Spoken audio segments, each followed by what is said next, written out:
Hi there, I'm Timothy Linsdau. I'm a video producer and a Christian, and I just watched the Super Bowl yesterday. Yes, and I'm Jim Linsdau.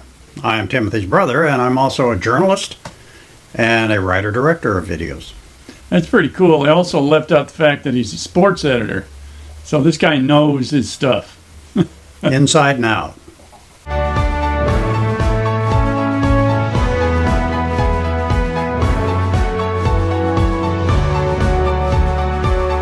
So we're going to talk about the Super Bowl today, right?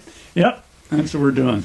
Okay, the magnificence of the Super Bowl as far as I'm concerned, even though I'm not particularly a fan of the New England Patriots or even the Los Angeles Rams, the excellence, the pride in being able to accomplish what both teams did. But of course, we're going to probably edge a little bit toward the New England Patriots because they just won their 6th Super Bowl. 6. Think of that, 6. I think you'd get worn out after a while wearing all those rings. Well, you got to look at it this way. You see, Tom Brady has 5. Now he's got 6. We got to put one on the other hand, so he can't even wear them all on the same hand anymore. I think it's incredible that any team could be that good. I mean, there's a lot of great players, a lot of great coaches, few good owners. Well, it takes me to the issue of pride. And I have to throw in the word excellence because I look back on teams like the New York Yankees. The New York Yankees, I think, have won 25 World Series, more than any other team. Obviously, the New England Patriots have done it, the Boston Celtics. And there was a time back when the San Francisco 49ers were winning Super Bowl after Super Bowl. So there's that element of when a team really reaches the point of excellence. And that brings a lot of pride to the fans, pride to the organization, and the willingness to sacrifice as they do to accomplish what they do. Yeah. Now, how is that good pride versus what the Bible says about bad pride? I think bad pride is arrogance. Oh. And if you have the arrogance about what you're doing, you're not going to get there. I think if you look at Tom Brady, as far as when he scored or when the team scored that winning touchdown, his exuberance indicated he was not necessarily thinking, that's just what we always do. No, he was as excited as if he had just won the first Super Bowl. I think so. It kind of surprised me. When you think they're not tired of winning, I suspect they understand and always remember just how hard it is to do that. The discipline, the countless hours of preparation, and some would say perfect practice makes perfect performance. So maybe that's part of it. Well, I think it is part of it because one thing that happens when you become a winner, like the New England Patriots have become a winner, is you do have the experience, but you also can go back in time and how did you get there? And what things did you do to get to the Super Bowl? And on top of that, what things did you do in order to win a Super Bowl? Those are things that you have to have a willingness to go back and do all over again in order to accomplish that feat. And I think that builds on the issue of excellence and the issue of pride in the organization when you're willing to put in that extra work that it takes when you could just sit back on your laurels and say, hey, I've got 5 fingers and 5 rings, I'm done. Yeah, I mean, it sounded like some were saying, you might retire after this. I don't know. That's always a hard thing because when you looked at Brett Favre, when Brett Favre retired and couldn't stay away, loved the game too much, came back, played for a different team, bounced around and finally gave it up when he realized he wasn't willing to do that in order to stay in the game. I think if he had continued with the Green Bay Packers, Favre might have stayed there a few more years.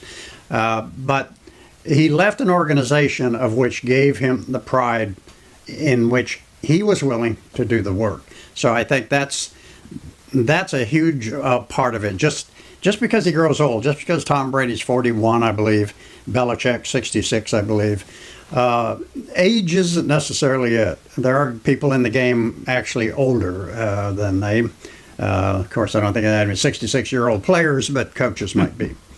So I think that has a whole lot to do with it. I knew it did when the San Francisco 49ers are doing well, because 49ers that I knew at that time said that Eddie DeBartolo, the owner, was the instigator of the pride of that organization. You know, you talk about pride here, and it's got to be more than money, because I would think that, you know, after a while, the amount of money that they have and make is not what they're about. You know, pride in the game, pride in that organization, pride in the work they've accomplished and are continuing to do. It's to have that kind of discipline to press on continuously, even though you got more money than you can ever use. That's something. Well, I think it depends too on how you use the money. That's another thing, is money being the root of all evil. Not necessarily. I mean, if the money is used well, it's not evil. So as you do what the New England Patriots have accomplished, even the Los Angeles Rams for that matter, being able to get to the Super Bowl, money might be a factor for certain individuals, might be a factor for how well your organization is run. There will be that element. But obviously, those two teams spent very well because they both got into the Super Bowl. Now, I think the free agency thing has been a little bit of a nick in professional ball, because the free agents then do get caught up in the money. And they bounce from team to team, whichever one's willing to pay them the most, and they do not necessarily bring championships. So I think that, you know, money, yeah, without it, we wouldn't have the NFL. It is a business. It is a business. It is a business, and it's a business, the book that was written in search of excellence. Excellence is something that you try to achieve. You don't reach it necessarily any more than you reach perfection, because perfection is a goal that's unattainable.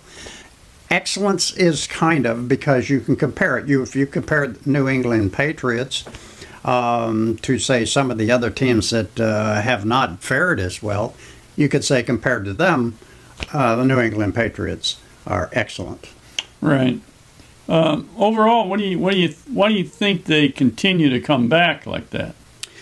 Well, I think it has a lot to do, of course, with Brady and with Belichick. And I think those two individuals do have that part of them that keeps them coming back to prove that they not only could do it, but they can do it again. And you look at Tom Brady being a 41-year-old quarterback, that's amazing for him to be able to continue to do it. But it gets harder and harder each year to have to go through that. I mean, Joe Montana for the 49ers, I think, finally decided, I just don't want to go through that again. Other athletes have said, you know, because you start back in July, and you start on a hot day, you're coming out and you're working out and you're doing two-a-days, and this is all in pursuit of that Super Bowl. And it's not easy to continue to do that as you begin to age, because the muscles don't cope as well as you get older. And so that longevity thing has got a lot to do with it. But I think Belichick and Brady knew, we've got at least one more in us. All we have to do is get there. And they did. I think having one of those 300-pound linemen come and knock you down a few times more, and one might have some doubts after a while. Well, it's true, and the Los Angeles Rams have some excellent linemen, and you know that Tom Brady was well aware of them, as was the whole team. I mean, they knew that these guys would be coming after them. But what did New England do? They did their best to run the football, and toward the end of the game, Los Angeles was worn down. Couldn't stop that. So but it also, you know, when you have that ability, that excellence, the patience that you're going to use in order to know that in the fourth quarter, that may be the quarter that you win it. And of course, that's nothing new for Tom Brady. So this really is about pride in the game, pride in themselves, pride in getting the job done. So, well, I think so. Like you say, the money. I mean, how much money could you pay somebody to finally come to the decision that I've got 6 Super Bowl rings, so how much are you going to pay me to come back and play again? Well, how about $30 million? Well, I got $30 million. You know, why would I? What am I going to buy with that? Can I eat any better with that much more money? No. Yeah, I think so. Well, here's our commentary on the Super Bowl and what it takes to be there. Some pretty amazing people. So, I'm Timothy Linsdau. I'm Jim Linsdau. It's been terrific visiting with you about this subject today. How about liking and commenting on the video and subscribe to my channel? Thanks a lot. You bet.